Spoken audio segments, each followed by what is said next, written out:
Deyarli qaranglar, rasmiy xabar. Manchester City yarim himoyachisi Rodri Real Madridga o'tadi. Manchester City hujumchisi Holland Real Madridga o'tadi. Raul klub sport direktori bo'ladi.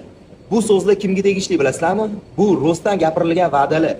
Hozir men sizlarga shu haqida gapirib beraman. Videoga bitta like bosib, repost strelka bosib, maksimalli realchilarga jo'natib o'ringlar. Qani ketdi. Ha, to'g'ri eshitdinglar. Holland Real Madridga o'tadi.